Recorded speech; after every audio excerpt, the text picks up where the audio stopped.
My name is Luis Ventura, and I relocated to Fairfield in 2004 from Rio de Janeiro to do a PhD in management, focusing on self-organized systems at Maharishi University of Management. I chose Maharishi University of Management because of the university's research on consciousness-based education and their sustainability programs. Well, one researcher at our university has called it an unshakability. Outside in business, the conditions of the market, they go up, they go down, but to remain centered in yourself and balanced throughout these changes, I think, is the critical thing for avoiding stress. Okay. What interests me as an educator, and really drew me to meditation so many years ago, is its potential for higher states of consciousness, the full potential of mind, body, and behavior. And today we know much of the pioneering research done at this university under Dr. Fred Travis and his Center for Brain Consciousness and Cognition, and of many, many collaborators all over the world. Enlightenment, to put it simply, is full potential of mind, body, and behavior, utilizing the total brain, balanced brain development. But experientially, what does that mean? Enlightenment has always been described as self-realization, with a capital S. And what does that mean? It means realizing the true nature of the self, which is universal. I became interested in the evolution of natural systems and self-organized systems after living with the Wayapi, some say Wayampi, an Indian tribe in the Amazon rainforest in Brazil. It was there that I learned the fundamental concepts of self-organization by observing an Indian community interacting in its simplest form. Mainly, how they communicate, how they understand their mission and establish their goals. And finally, how they empower themselves by acquiring skills and fulfill their ultimate mission, which is survival. The fundamental mission of any organization is survival. We learn skills to survive, and we pass on traditions by communicating our experience to others. This is true in a small Indian tribe and in a large corporation. Today's workplace requires, which is to be a more independent contributor as part of a team.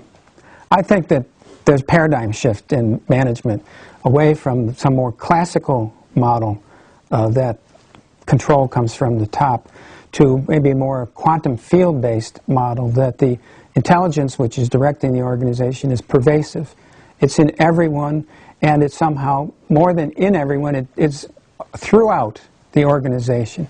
And that natural intelligence will take on the properties of taking a direction towards progress, clarifying what the purpose or mission of the organization is, and also that each individual be more fully contributing as an empowered individual, and that the coordination between everyone's taking place through a frictionless flow of communication. When the stress is gone, then the information is shared more superfluidly, and things get done. And we're working together towards the same direction, rather than we're working towards individual agendas and conflict and, this kind of entropy that creates friction and slows things down in an organization.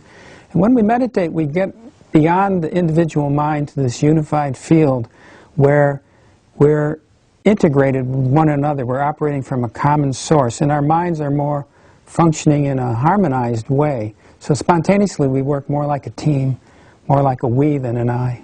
This is the basis of a self-organized system.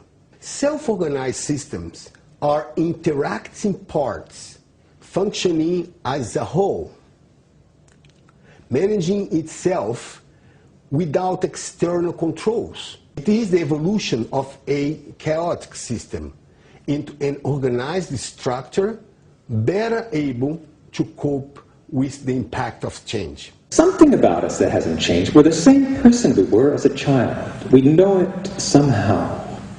But if you try to spot what that is that has not changed, you probably won't find it. Our bodies have changed, for the worse. Our beliefs have changed. Our spouses have changed. But the one thing that has not changed is consciousness. Our very subjectivity that makes us living experiences. Transformation of consciousness. It's going to create new forms of organization, new ways of doing things. The processes of how people are managed, how people interact in an organization are moving more in the direction of self-empowered, self-organized system. Team empowerment and self-management is crucial for this. And this is what they're teaching at this university, is how can we take care of the self in the best way possible, you know? That we're meditating to take care of the self. And then when we come out in dynamic activity, and we're seeing, okay, what needs to be done? How can I be a teammate? How can I serve? I hope my study can be useful to all types of organizations to identify potential strategies for enhancing processes and customer service outcomes in today's virtual world. With a shared vision using key elements as a common foundation, organizations can create a customized process of management that works reliably while facing the challenge of today's new organizational paradigm. Get things done faster. Make your organization easier and more cost-effective to run. Improve job satisfaction. Manage a complex organization or team in multiple locations. Build new skills for working in complex teams across distance, cultures, time zones, and through technology.